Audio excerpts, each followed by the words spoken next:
Bienvenidos a la segunda temporada de Entremés. El día de hoy vamos a conversar con Lucy Villaseñor acerca de un tema extraordinario que tiene que ver con la discapacidad. De hecho, me estoy dando cuenta que ya llegó. Comenzamos.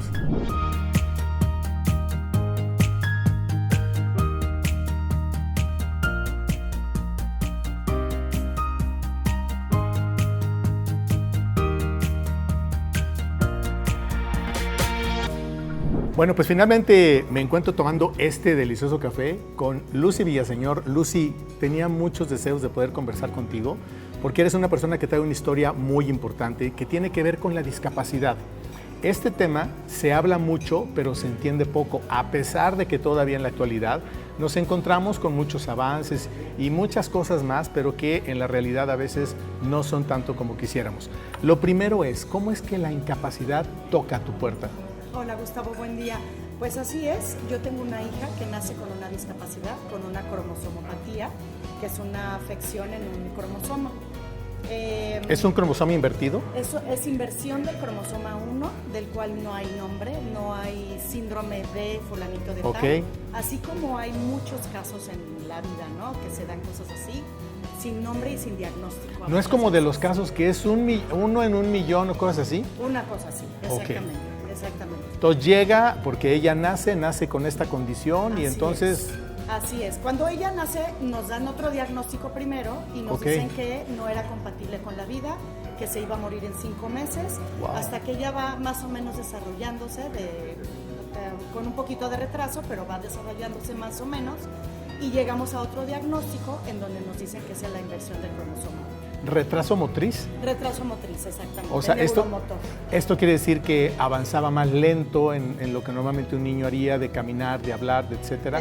¿Tuvo algún tema de paladar hendido o algo así? Así es, nació sin paladar. Entonces su alimentación fue muy complicada al principio y no había quien la operara porque como no tenía un diagnóstico de vida, los doctores no querían operarla. Entonces así estuvimos hasta el año y medio, casi 2 años, que cambia su diagnóstico y es cuando entonces ya un doctor se anima a operarla del paladar. Oye, esto quiere decir que entonces durante el primer año y medio de la vida de Ana Lucía estábamos prácticamente adivinando qué era lo que tenía o no. ¿Y ella sufría algunas consecuencias por no poder alimentarse de la manera correcta? ¿Es así? Sí, no se alimentaba correctamente, no subía de peso, era muy chiquitita y se ahogaba muy fácilmente. No podíamos dejarla de ver un segundo porque tenía reflujo y se salía por la nariz, ya sabes, o sea, era muy complicado. Oye, qué duro, porque uno pensaría que los servicios médicos... ¿De qué año estamos hablando más o menos? Eso fue en el 2004. 2004. Bueno, uno entendería que en los 2000 ya teníamos muchos mayores conocimientos que los que hay en la actualidad, pero evidentemente cuando son casos que nadie conoce o que nadie entiende, pues vas de médico en médico, ¿no? Tratando de entender. Creo que tú me comentabas que fue un médico de Guadalajara el que realmente dio con el diagnóstico. Exacto. Él fue el que quiso operarla o sea, nadie quería. Nadie quería operarla del paladar porque ¿Por como temor era muy chiquita, por temor a que muriera. Sí. De hecho, no le daban mucha expectativa de vida. No le daban mucha expectativa de vida. ¿Qué sucede después de esa operación que le realizaron? Empieza a comer bien, empieza a crecer, desde entonces no deja de comer, sigue comiendo. ¡Qué bueno! Se ve muy bien, está muy bien, anda por aquí. Y empieza a desarrollarse, empieza con terapia física, terapia ocupacional por las cuestiones de sus manos, para que supiera abrocharse botones y todo esto. Terapia de lenguaje por la cuestión del paladar, mucha terapia de lenguaje. Y así se fue desarrollando, empezó a ir a la escuela, un poquito más atrás porque sí era más inmadura que los niños de su edad. Claro. Empieza a ir a la escuela. ¿A una escuela normal? ¿Había limitaciones? Iba a una escuela Montessori con niños un poco más chiquitos que ella. ¿Sin problema la recibieron? Sin problema la recibieron, pero siempre sí con un problema de adecuaciones curriculares. La verdad es que los niños con alguna discapacidad siempre crecen con este problema porque no hay adecuaciones en las escuelas. ¿Y cómo es que logran concluir algún ciclo escolar con ese tema? Pues cambiando de escuela en escuela. Cambiamos de varias escuelas donde fuera adaptándose. Hubo escuelas que apoyaron, hubo escuelas que no apoyaron, hasta que logra terminar la secundaria y ya para su preparatoria, pues ahí se rompió la educación porque no hay preparatorias inclusivas. ¿No existen preparatorias inclusivas, No ni existen. públicas ni privadas? No, ahorita ella está estudiando en una aula CAED, en un CECATI. Secundaria, preparatoria abierta. La preparatoria abierta. Ok, que es una maravilla, ¿eh? La verdad es que resuelve muchas Sí. cosas para adultos, mayores o para personas que no han concluido. Así es, pero te voy a decir una cosa, aún que se supone que ella va a su ritmo, siendo una prepa abierta, los exámenes no están adecuados para los niños. Claro, porque son machotes que están establecidos y entonces ella a lo mejor no tiene el Y conocimiento. no están actualizados. Claro, Gustavo. claro, Son entonces- libros obsoletos. lo que llevan. Deberían de ser exámenes especiales para la Exacto. condición de la persona que lo está presentando. Exactamente. Uno supondría que así es, qué raro, ¿no? No existe. ¿Qué edad tiene Ana Lucía en este momento? Ana Lucía tiene 20 años. 20 años. Sí. Imagínate tú que te decían que no iba a vivir más de 5 meses y tiene 20 años. Así es. ¿Qué pasó? Yo sé que es muy poco el tiempo que tenemos para que nos expliques, pero de ese momento de la operación que marcó una diferencia en la vida de Ana Lucía y la misma tuya y de tu familia, que me imagino que se involucró todo el mundo en este tema, ¿cómo podrías resumir tú esos 20 años con este tema de una discapacidad en casa que tú no esperabas? Sí, es muy complicado. Tener una discapacidad en casa es un tema muy complicado para uno como mamá, para la familia, para los hermanos, para los abuelos. Toda la familia vive un duelo. No nada más los papás, los hermanos sufren mucho porque uno como mamá te enfocas definitivamente ¿En quién más lo necesita? en quien más lo necesita, y los hermanos siempre se sienten desplazados y sufren mucho esta parte de no tener a la mamá. Claro, es con como una ellos todo el ausencia, tiempo. ¿no? Exacto. ¿Había mucha diferencia de edad entre los hermanos mayores y Ana Lucía? Mis hijos más grandes tenían, cuando Ana Lucía nace, 9 y 11 años. 9 y 11. Bueno, no estaban tan chiquitos, pero pues también estaban en la etapa que están desarrollando, creciendo y Exactamente. entendiendo, ¿no? Así es. La contención de la familia, ¿qué tan importante fue? Fue muy importante. Mi red de apoyo siempre fue mi familia de origen, mis papás, mis hermanos. Siempre estuvieron conmigo, me ayudaban muchísimo, siguen conteniéndonos todavía porque no se acaba. Esto no termina. No termina nunca. Y necesitas, toda la vida necesitas tu red de apoyo. Y es bien importante tener siempre esa red de apoyo. En este momento Ana Lucía entonces concluyó su secundaria, Así está es. cursando la prepa abierta. Así es. ¿Hay alguna intención de que ella pueda continuar con algo o su propia condición no le permite desarrollarse? Ella tiene como algunos problemas, por ejemplo, las matemáticas, la física, la química, todo esto no se le da. Que la mayoría los tenemos, no Sí, solamente Ana ya Lucía, sé. pero bueno, me imagino que se asentó un poco más con ella. Sí, le gusta mucho la lectura, Ok. escribe mucho, Oh. ella quiere ser escritora. Entonces, bueno, pues estamos ahí porque ella tiene muchas ganas de superarse. Entonces, estamos también apoyándola con todo lo que ella quiere hacer. Sería extraordinario que ella misma escribiera su propia historia, porque Sí. una cosa es como la puede contar una mamá, un hermano, un primo, Sí. a como la puede contar ella, Así como es. ella está viendo su vida, como ella la desarrolla. Sí. ¿Tú cómo consideras que ha sido su vida en la parte emocional? ¿Es una niña totalmente adaptada, consciente, sabe lo que tiene? Ella sabe lo que tiene, ella sabe perfecto desde chiquita. Ella, desde muy chiquita, desde que estaba en kinder, ella contaba su historia. Ok. Entonces ella sabía que cuando nació no iba a vivir y que los doctores decían y no sé qué, y ella cuenta su historia. ¿Lo entendía perfecto. ella? Lo entiende perfecto. Y ella ha sido capaz de ir aceptando y adaptando su condición a lo que ella puede y a lo que ella no puede hacer. Entonces, lo mejor es hablarles con la verdad y decirle, o sea, a ella le diagnostican autismo cuando estamos en pandemia. O sea, por ahí del 2020, una cosa así, 21. 2020, más o menos, porque todo el diagnóstico fue por Zoom. Entonces, fue cuando le dije yo a ella, oye, ¿tienes autismo? Entonces, ella misma dice, entonces ya sé lo que tengo. Y de ahí partimos, ¿no? Entonces, ella Entendió sabe un perfecto. poco, a lo mejor, algunas actitudes que de Claro. pronto ella tenía y que ustedes se confundían de decir, ¿qué está pasando? Exacto, inclusive ella cuando empezamos con el diagnóstico, ella se cortaba, se jalaba el pelo porque no podía con estas crisis de ansiedad y de esta desregulación que tenía, ¿no? Y entonces cuando sabe lo que tiene, se pone a investigar en Google y investiga todo lo que era el autismo en niñas, porque en niñas es diferente. Qué interesante, la verdad, porque ella misma tiene el deseo de aprender, de hacer, de entenderse, ¿no? Porque pues uno pensaría que yo me enconcho y que a mí me resuelvan la vida, y esto habla pues obviamente de la formación que tú como mamá y la familia completa han tenido con ella para empujarla y no hacerla sentir diferente a pesar de que puede tener una condición diferente. Dijiste tú algo hace rato que me llamó la atención, el duelo, que estaban viviendo el duelo. ¿Por qué se vive un duelo así? Se vive un duelo porque tú cuando tienes un hijo, tienes una expectativa de vida. Ok. ¿No? Estás embarazada y esperas a que tu hijo nazca y sea de tal o cual manera, que estudie, que viaje, que sea doctor, abogado, lo que sea.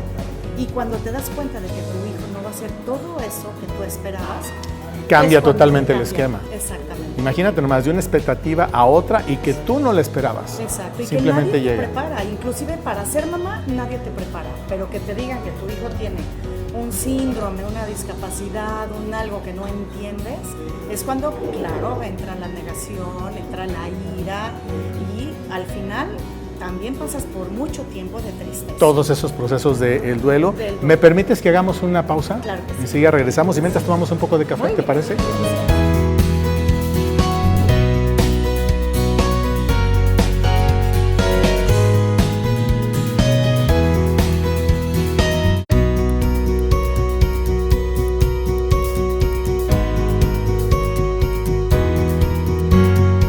Bueno, pues estamos de regreso y no cabe duda que esta historia seguramente está atrapando a todas las personas que las ven, porque Lucy, yo creo que muchos hogares están enfrentándose a un tema de una discapacidad, no solamente por un tema de un pequeño o una niña que nazca con alguna afección de esta naturaleza, sino porque los adultos vamos creciendo y también nos vamos volviendo cada vez menos capaces para ello. Quienes hemos cuidado a nuestros viejitos, pues sabemos de lo que se trata, pero tú no te quedaste solamente en esa lucha de 20 años de ir descubriendo y aprendiendo cómo hacer las cosas, cómo mejorar y cómo hacerle la vida más ligera y mejor, Ana Lucía.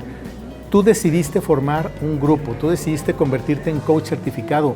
¿Cómo por qué? ¿No tienes ya bastante chamba como para poder o querer ayudar a los demás? Sí, tengo bastante chamba, pero me gusta ayudar a los demás. Yo soy maestra, soy pedagoga también. Ok, es tu formación. Es mi formación y es como mi misión, ¿no? La verdad es que a mí llega el coaching y me doy cuenta que esta parte del coaching puede ayudar a mucha gente. A mí me hubiera gustado haber contado con un acompañamiento cuando yo estaba con Ana Lucía chiquita y que alguien me dijera por dónde hacerle, que todo lo que yo estaba sintiendo era normal y que era parte del duelo y que era parte de ese proceso de aceptación, todo lo que yo estaba viviendo. Pero nadie te lo dice, piensas que estás sola en la vida. Claro. No tienes con quién hablar, porque la verdad es que hay poca empatía en esta lucha y hay poca gente que te puede entender y que te puede escuchar desde esa parte de la empatía. Te hubiera allanado mucho el camino, ¿no? Porque sí, no es lo mismo que alguien ya ha pasado por ahí muchas veces a que tú tengas que hacerlo de manera solitaria. Para que entendamos bien, porque la palabra coaching está como muy mencionada y uno no sabe qué. Piensas que vas a una plática y te dicen, ay, levanta las manos, da 3 vueltas a la manzana y tu vida va a cambiar. ¿Qué es exactamente el coaching al que tú te dedicas? El coaching es un acompañamiento en donde acompañas a la persona a que ella misma vaya encontrando sus maneras y sus herramientas y sus estrategias. Con sus herramientas, con su carácter, con sus emociones, o sea, todos somos diferentes. Porque todos somos diferentes, todos sentimos la vida diferente, todos la vemos diferente por tu historia de vida y tienes diferentes maneras de responder a la vida. Entonces, un coach no te va a decir, hazle así o hazle así. El coach te va orientando para que tú vayas encontrando lo que mejor se adapte a ti. Te pone la información. Exactamente. Y te va acompañando para que tú vayas haciéndolo de manera asertiva.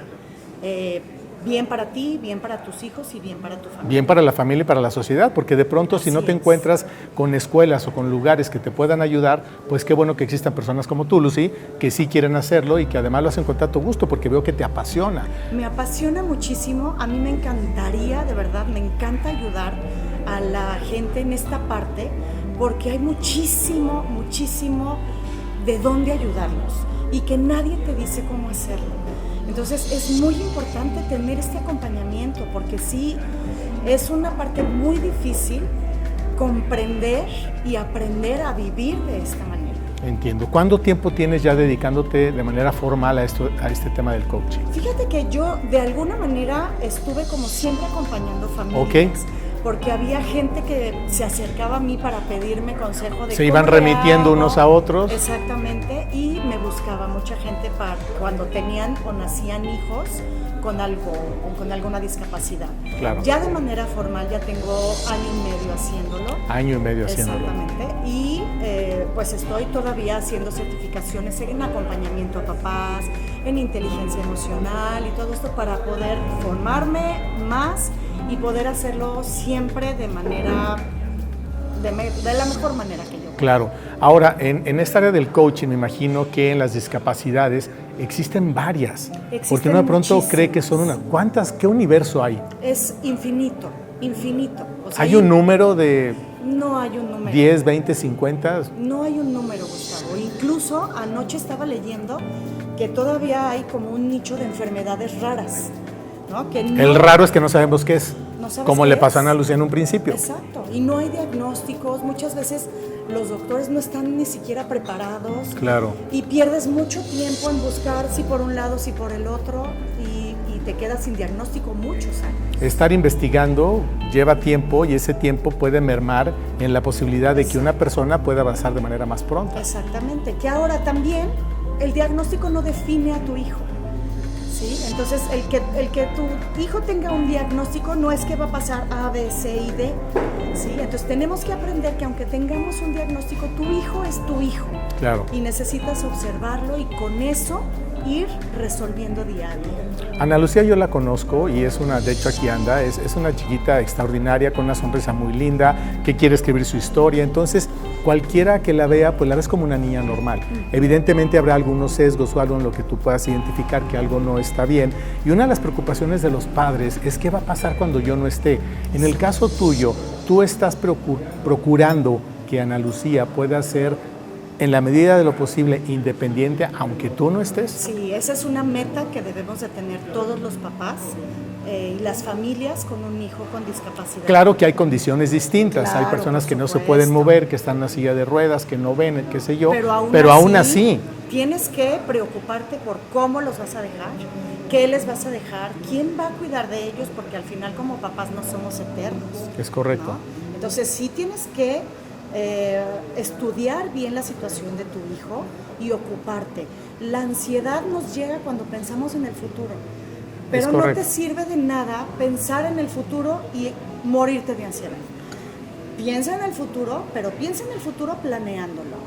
Piensa bien quién se va a ocupar de tu hijo, qué vas a hacer para enseñarle a ser independiente, si puede ser ¿Qué independiente. puedo yo dejarle a esa ¿Qué persona en puedo particular dejarle? para sus recursos, para lo que necesite, un espacio, una casa, Exacto. qué sé yo, hasta centros que existen para todo Sí, ello? y ahora hay muchos también, por ejemplo, los seguros de vida. Claro. Hay muchos planes para los niños con personas con discapacidad para que tú puedas dejarlos asegurados. Claro, que no te vayas con esa angustia, ¿no? Y me imagino obviamente que los hermanos, los primos, la familia son un grupo de contención, sí, aunque también a veces la graciosa huida, ¿no? De que cuando más ocupas es cuando menos está. Siempre hay gente que se va y siempre hay gente que se llega.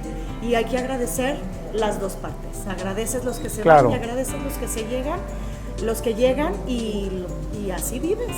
Y al partir de la vida siempre hay gente así. Te veo muy echada para adelante, ¿sabes? Sí. Y eso me da mucho gusto porque demuestra que no eres alguien que actúe o que quiera convencer para tener a personas ahí, sino que realmente, como tú ya conoces este camino, sí, quieres abonar y ayudar a que otros lo puedan hacer. Así ¿Qué mensaje le darías a las familias o a las personas que en este momento están pasando por una situación similar a la que tú pasaste con Ana Lucía? Yo les dejaría el mensaje a las familias que es muy importante tomar la decisión de buscar este acompañamiento, porque no es fácil. No cualquiera te puede acompañar de manera empática, porque es muy fácil opinar o juzgar sobre nuestra vida o lo que estamos viviendo dentro de casa. Entonces te invito a que tengas el valor de buscar ayuda, de levantar la mano y decir, quiero acompañamiento, necesito acompañamiento. En la medida en que las papás y la familia esté bien, tu hijo va a fluir y va a estar bien. Por supuesto. ¿Existen protocolos dentro de un coaching de esta naturaleza que sí es necesario pasar del punto 1 al 2, al 3, No. o que alguien llegue, o cada caso es diferente? Cada caso es diferente, necesitas escuchar a cada persona, cada caso, cada mundo es diferente y llevan un proceso diferente. Entonces es importante escucharlos a cada quien. Yo no pudiera decir esto A, B, C y D le va a funcionar a toda la gente que me está escuchando. No, porque cada cabeza es un mundo, cada familia es un mundo y cada persona con discapacidad o alguna condición especial es un mundo. No sé si estoy diciendo de manera correcta, pero ¿podemos llamar que hay casos de éxito después del coaching? ¿Hay casos de éxito? Sí, claro que sí. Veme. Ok, sí. O sea, el chiste es que quieras. Por muy complicado que sea el proceso, el complejo. Exacto, es compromiso en la manera en cómo quieres vivir. Si tú tienes un hijo con una discapacidad y tú decides vivir desde la depresión, desde la tristeza, desde la lástima, está bien, tú decides vivir desde ahí. Claro. Pero si tú decides vivir desde el disfrutar de la vida junto con tu hijo, tenga lo que tenga, también se vale. Vamos a compartir nosotros tus redes sociales porque Gracias. veo que eres muy activa ahí. Además, llama la atención el mensaje que tienes porque invitas a la gente, porque uno pensaría, híjole, hay que tener cara triste, hay que estar angustiados, hay que, ¿sabes? Y no, al contrario, decir, a ver, bueno, esto es lo que nos tocó, ¿qué es lo que tenemos que hacer? Hay cientos y miles de historias a lo largo del mundo, en México, a través del CRI, de Teletón, que me parece que también tú participaste un poco ahí con ellos, ¿no? Mi hija estuvo en terapias cuando estaba chiquita, iba a terapias al Teletón y fue maravilloso. Fue como en los años que Teletón estaba llegando a Aguascalientes, por ahí de los 2000, más o menos, me acuerdo. Sí, fue al principio del Teletón y bueno, fue muy bueno contar con el Teletón porque ha sido, también el Teletón ha ayudado a que esta parte de la discapacidad se abra a la gente y a la sociedad. Como que se dio a conocer, la gente empezó a entender que es algo que sí existe, que es algo que no hay que dejar de lado. Todavía en la actualidad existirán personas que de pronto tengan pena de tener un hijo con una capacidad diferente, que los encierren, que los oculten. Todavía lo existe, hay mucha parte de que trabajar en la adaptación, mucha parte de vivir en la negación y después de muchos años te das cuenta de que te quedas atorado en una etapa del duelo. Entonces, por eso es importante trabajar en esta etapa, para que tú puedas ir avanzando, que es una etapa normal y que no dejas de vivirla toda la etapa de crecimiento de tus hijos. Sigues en duelo todo el tiempo porque no falta cuando te enfrentes a la discriminación o a la no inclusión y ahí es cuando vuelves a regresar a alguna etapa de duelo. Pero también es volver a tocar la herida, ¿no? Volver a tocar la herida. Y el coaching te ayuda a tener estas herramientas para, ok, ya viví esto, ya sé el camino de salida, ya sé cómo hacerle, si me alcanzo a identificar que estoy atorada otra vez en la depresión, ok, ¿cómo lo voy a hacer para salir? ¿Qué herramienta voy a utilizar para no quedarme atorada otra vez en esa etapa del duelo? Y sí, hay personas que siguen todavía atoradas en esta parte, que no aceptan que su hijo tiene algo. Pero es miedo y falta de información. Es miedo, es falta de información, es pues un cúmulo de la cultura que tenemos. Claro, el temor a lo desconocido, que es muy válido, no enjuiciamos a nadie, pero pues existen lugares como tú, sé que ayudas a mucha gente, estoy seguro que mucha gente te va a contactar a través de este programa, porque necesitamos gente como tú, sobre todo que tengas empeño, que tengas entrega, que tengas garra. Lucy, muchísimas gracias por haber estado aquí con nosotros.